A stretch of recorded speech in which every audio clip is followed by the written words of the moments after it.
नमस्कार मित्रों। आइए आज से हम पंचांग कैसे पढ़ा जाए ये जाने। ये लेसन 1 है। यहाँ हम कौन सा पंचांग यूज करेंगे? वो है श्री विश्व विजयी पंचांग। पंचांग को पढ़ना सीखेंगे कि कैसे पंचांग को पढ़ा जाता है। आप इसका फ्रंट पेज देख सकते हैं। ये श्री विश्व विजयी पंचांग का कवर पेज आपको दिखाई दे रहा है। और ये जो कवर पेज होता है किसी भी पंचांग का, ये अपने आप में बहुत सारी इंफॉर्मेशन लिए हुए होता है। इसके लेफ्ट हैंड साइड पर आप यहाँ पर देखिए, श्री महासरस्वती का चित्र है। जहां मैंने अभी एक राइट का निशान लगाया है, वहीं पर आपको मिलेगा एक चित्र, एक स्वरूप दिखाया गया है माँ सरस्वती का। माँ सरस्वती के स्वरूप के ठीक ऊपर आप देखेंगे लिखा है, अज्ञान अंध विनाशाय नभ नभो मणि तुलाम वहम। इसका क्या मीनिंग हुआ? सूर्य जो आकाश में मणि की तरह चमकता है, अंधकार को मिटाता है, उसी तरह हे ज्ञान की देवी, आप भी अज्ञानता के अंधकार को मिटाने वाली हो। इसी स्वरूप में आप नीचे भी देखिएगा, कुछ लिखा है। और वो क्या लिखा है? महोअर्णः सरस्वती प्रचेत यति केतुना धियो विश्वा विराजते। हे देवी सरस्वती, आप अपने विशाल सागर से हमें ज्ञान प्रदान कर रहे हैं। कृपया इस ब्रह्मांड को अपनी अपार बुद्धि से सुशोभित करें। और सबसे पहले हम कोई भी शुभ काम करते हैं, खासकर जब वो शिक्षा का होता है, तो हम माँ सरस्वती को जरूर याद करते हैं, उनको प्रणाम करते हैं, तभी आगे बढ़ते हैं। सबसे बीच में आप देखेंगे, यहाँ पर लिखा है श्री गणेशाय नमः। हम सभी को पता है कि गणपति हमारे प्रथम पूजनीय हैं। गणपति की आराधना करते हुए, गणपति को प्रार्थना करते हुए, गणपति को प्रणाम करते हुए हम आगे बढ़ेंगे। एक और स्वरूप आपको इसी पंचांग में दिखेगा, और ये स्वरूप है श्री हरदेव शर्मा त्रिवेदी जी का। राइट हैंड साइड पर इनका स्वरूप लिख लगाया गया है, ज्योतिषाचार्य सोलन HP। इनके बारे में है कि ये मोस्ट फेमस एस्ट्रोलॉजर रहे इंडिया के, सोलन हिमाचल प्रदेश से। और इन्हीं के द्वारा हमारे भारत की आजादी का शुभ मुहूर्त दिया गया। इनके साथ सूर्य नारायण व्यास जी भी थे। इन दोनों ने मिलकर ही भारत की आजादी का शुभ मुहूर्त दिया, जो मध्य रात्रि का समय निकाला गया। अब इसी उसमें पंचांग के पहले कवर में आप देखिए, यहाँ पर मैंने एक राइट का निशान लगाया है और यहाँ लिखा है श्री विक्रम संवत 2082, शकह संवत 1947, सन 2025-26, भारतीय गणराज्य संवत 76-77। अब सबसे पहले हम ये जानेंगे कि ये क्या लिखा है। यहाँ पर संवत शब्द जो है, उसका अर्थ है वर्ष या काल गणना। यह एक हिंदू कैलेंडर प्रणाली है और भारत और नेपाल में प्रयोग की जाती है, और यह चंद्रमा और सूर्य दोनों की गति पर आधारित है। संवत का अर्थ होता है युग या काल। इसका अर्थ काल भी कहा गया है। अब जो दो शब्द यूज किए गए थे, विक्रम संवत और शक संवत, इसके बारे में जानते हैं। विक्रम संवत और शक संवत भारत में उपयोग किए जाने वाले दो पारंपरिक कैलेंडर हैं। विक्रम संवत, जिसे विक्रमी कैलेंडर भी कहा जाता है, राजा विक्रमादित्य द्वारा स्थापित किया गया था और यह 57 ईसा पूर्व में शुरू हुआ था। शक संवत, जिसे शालिवाहन शक भी कहा जाता है, सम्राट शालिवाहन द्वारा 78 ईस्वी में शुरू किया गया था। इन दोनों कैलेंडर्स में क्या डिफरेंस है, आइए जाने। विक्रम संवत में चंद्रमा और सूर्य दोनों के कैलेंडर्स को यूज किया जाता है, जबकि शक संवत में केवल सौर, मतलब केवल सूर्य का कैलेंडर यूज करते हैं। यह दोनों ही कैलेंडर्स देखेंगे आप ध्यान से, तो चैत्र माह के शुक्ल पक्ष की प्रतिपदा तिथि से शुरू होते हैं। अब ये चैत्र मास के शुक्ल पक्ष की प्रतिपदा तिथि ये सब क्या है, ये हम आगे कैलेंडर में जब पढ़ना शुरू करेंगे तो हमें जान जाएंगे।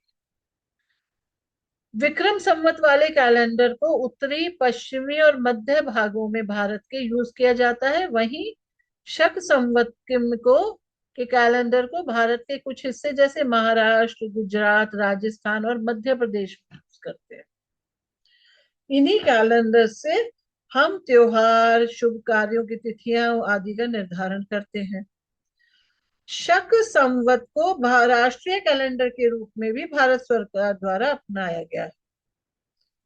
अब जैसे हमने पढ़ा कि विक्रम संवत 57 ईसा पूर्व से शुरू होता है, जबकि शक संवत 78 ईस्वी से। इसका क्या मीनिंग हुआ, आइए यहाँ पर जानते हैं। जैसे अभी चल रहा है 2025, तो 2025 अगर हमारा यहाँ चल रहा है तो 57 ईसा पूर्व ये शुरू हुआ विक्रम संवत, और 78 ईसा पूर्व शुरू हुआ शक संवत, ईसवी से शुरू हुआ। तो हम कैसे मानते हैं, जो हमारा इंग्लिश कैलेंडर होता है उसका अगर हम बिगनिंग पॉइंट ले लें तो उसके स्टार्टिंग पॉइंट से पहले 57 साल पहले ये शुरू हुआ था, कौन सा, विक्रमी संवत। तो इसका मीनिंग हुआ कि अगर अभी 2025 चल रहा है तो 57 हम उसमें जोड़ दें तो 2025 प्लस 57 करने पर हमें 2082 मिलता है। तो इसीलिए यहाँ देखिए लिखा मिलेगा आपको 2082 विक्रम संवत। लेकिन जो शक संवत था वो इंग्लिश कैलेंडर के स्टार्टिंग पॉइंट के भी 78 सालों के बाद शुरू हुआ था, इसलिए वो 2025 से अगर हम देखें और 78 उसमें माइनस कर दें, घटा दें, तो 2025 माइनस 78 करने से हमें पता चलेगा कि इस समय 1947 शक संवत चल रहा है। ठीक है, और ये देखिए यहाँ लिखा है सन 2025 2026, ये इंग्लिश कैलेंडर के अकॉर्डिंग ही लिखा गया है। भारतीय गणराज्य संवत भी 76 और 77 है। गणराज्य संवत मतलब जब से भारत को गणराज्य बनाया गया। अब आगे देखते हैं, फिर से वही फ्रंट पेज आ गया है। यहाँ पर आपको बहुत सारी चीजें देखने को मिलेंगी। जब आप इसी विक्रम संवत वाली लाइन के नीचे देखते हैं तो लिखा है आद्य संपादक स्वर्गीय श्री हरदेव शर्मा त्रिवेदी ज्योतिषाचार्य। आद्य संपादक मतलब किसने स्टार्ट किया था, तो ये श्री हरदेव शर्मा त्रिवेदी जी ने ही एक पंचांग शुरू किया था। यहाँ लिखा है देखिए संपादक श्री सुधाकर शर्मा त्रिवेदी। आज के समय में इस पंचांग के जो संपादक हैं वो, उनका नाम है श्री सुधाकर शर्मा त्रिवेदी जी, और इनके सह संपादक हैं रोहिताश्व त्रिवेदी जी। और जो इनकी ज्योतिष निकेतन है उसका नाम है ज्योतिषमती निकेतन, सोलन हिमाचल प्रदेश। यहाँ इसका मूल्य लिखा हुआ है जिसकी हमें कोई आवश्यकता नहीं है पढ़ने की। तो ये जो पूरा पंचांग है ये आपको ये बताता है कि ये कहाँ से शुरू हुआ। अभी एक और बहुत जरूरी चीज इसमें आपको देखने को मिलेगी। यहाँ देखिए लिखा है राजा सूर्य और मंत्री सूर्य। आई होप अभी तक की जितनी भी बातें मैंने आपको बताई हैं वो सब क्लियर होंगी। अब हम जानेंगे कि ये राजा सूर्य या मंत्री सूर्य क्या हुआ, आइए जाने। जैसे हम इंग्लिश कैलेंडर जब शुरू करते हैं तो जनवरी के मंथ में फर्स्ट को जब डेट आती है 1 जनवरी, तो हम सबको कहते हैं happy new year, happy new year. लेकिन हिंदू नववर्ष जो होता है वो स्टार्ट होता है जब सूर्य मीन राशि में होता है और चैत्र मास शुरू होता है। चैत्र मास की शुक्ल पक्ष होता है और प्रतिप्रदा तिथि होती है। इन तिथियों के बारे में हम विस्तार से पढ़ेंगे अभी आगे। और चैत्र मास के शुक्ल पक्ष की प्रतिप्रदा तिथि को हमारा भारत का कैलेंडर शुरू होता है। तो चैत्र मास शुक्ल पक्ष 2025 में कब शुरू हुआ, कब आया? इंग्लिश कैलेंडर के अकॉर्डिंग ये 30 मार्च को था।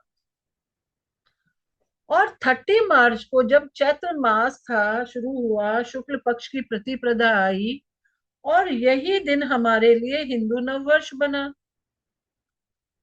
उस दिन क्या वार था? उस दिन संडे था इंग्लिश कैलेंडर के अकॉर्डिंग, जिसे हम हिंदी में क्या कहते हैं, रविवार। और रविवार का स्वामी रवि होता है। रवि में सूर्य होता है। तो ये कहा जाता है कि जिस दिन ये नववर्ष आता है, उस दिन का वारिश ही उस वर्ष का राजा बनता है। आई रिपीट द वर्ड्स कि चैत्र मास शुक्ल पक्ष प्रतिप्रदा जिस दिन होती है, जिस दिन इंग्लिश कैलेंडर के अकॉर्डिंग ही मान लेंगे, तो हमने देखा कि 30 मार्च 2025 को जब शुक्ल पक्ष प्रतिप्रदा का दिन आया, चैत्र मास की हिंदू नववर्ष का दिन आया, उस दिन क्या वार था? रविवार। और रविवार का दिन का राजा भगवान सूर्य होते हैं। इसीलिए इस पूरे वर्ष के राजा बने सूर्य। और यहां पर आप देखोगे लिखा है मंत्री सूर्य। इसका क्या मीनिंग हुआ? राजा भी सूर्य, मंत्री भी सूर्य। तो जैसे अभी हम आगे देखते हैं इसी को। देखिए, जब सूर्य राशि परिवर्तन करता है, इससे पहले वाली स्लाइड में आपने देखा कि चैत्र मास शुक्ल पक्ष प्रतिपदा के दिन यहां मैंने लिखा है कि सूर्य मीन राशि में होता है। लेकिन कुछ दिन बाद सूर्य मेष राशि में प्रवेश करता है। मीन राशि से आ गया मेष राशि में। और ये लगभग 13 अप्रैल के बाद की घटना होती है, जब बैसाखी भी हम लोग यहाँ मनाते हैं भारत में। उस दिन जो वार होता है, उस दिन वार मतलब जिस दिन सूर्य मेष राशि में प्रवेश करता है, उस दिन का वारेश ही उस वर्ष का मंत्री बनता है। अब हम कौन से वर्ष की बात कर रहे हैं? यहाँ हम बात कर रहे हैं 2025 की। तो 2025 13 अप्रैल को जब सूर्य ने मेष राशि में प्रवेश किया, तो बाय चांस उस दिन भी रविवार ही था और उस दिन का वारिश भी सूर्य बना। इसीलिए इस वर्ष यानी कि 2025 वर्ष का मंत्री सूर्य ही बन गया और 2025 वर्ष का राजा भी सूर्य ही हुआ। तो इस तरह से सन 2025 में राजा भी सूर्य है और मंत्री भी सूर्य ही है। अब देखिए सेकंड पेज पे आप ये पाएंगे, अब जब आप पंचांग को खोलेंगे तो सेकंड पेज आपको ऐसा दिखेगा। तो यहाँ पर दिखाया गया है एक, मतलब एडवर्टाइजमेंट मान लीजिए इसको। प्रिय पाठकों, हर्ष के साथ सूचित किया जा रहा है कि अनेक पाठकों, पंचांग प्रेमी व्यक्तियों के आग्रह पर आपके इस प्रिय श्री विश्व विजय पंचांग का इंग्लिश एडिशन इस वर्ष से प्रकाशित किया जा रहा है। ये बहुत खुशी की बात है। दक्षिण भारत और विदेशों के हिंदी से अनभिज्ञ पाठकों के लिए अत्यंत उपयोगी होगा। इस पंचांग में हिंदी के लेखों और स्थायी स्तंभों का अंग्रेजी अनुवाद उपलब्ध रहेगा। उसके बाद थर्ड पेज देखिए क्या है। श्री विश्व विजयी पंचांग को ब्रह्मा विष्णु शिव स्वरूप ब्रज मंडल के त्रिविदेवों का स्नेह आशीर्वाद। तो यहाँ पे इनके गुरुओं की फोटो लगाई गई है और उनके आशीर्वाद को प्राप्त किया गया है। और यहाँ लिखा है श्री विश्व विजयी पंचांग भूतपूर्व प्रधानमंत्रियों की दृष्टि में, तो उनके द्वारा एक लेख यहाँ पर दिया गया है। यहाँ अगला पेज जब हम खोलेंगे तो यहाँ पे फिर से ही वो कवर पेज का एक कॉपी लगाया गया है। तो इस तरह से जो पेज नंबर 1 2 3 है वो लगभग सेम ही है। तो मेन जो होता है वो क्या है, वो है फर्स्ट पेज। इस पेज को देखते ही हमें ये समझ आ जाता है कि इस वर्ष का राजा कौन होगा और मंत्री कौन होगा। और यहाँ पर देखने में पता चल जाता है कि विक्रम संवत का नंबर क्या है और शक संवत का नंबर क्या है। आई होप फ्रेंड्स आपको ये इंफॉर्मेशन अच्छी लगी होगी, और इस वीडियो को बार बार देखिए। और जहां पे भी जो चीज समझ नहीं आ रही हो तो प्लीज इस नंबर पे या फिर कमेंट बॉक्स में कमेंट कीजिए। और आइए मिलकर पंचांग को सीखें। धन्यवाद।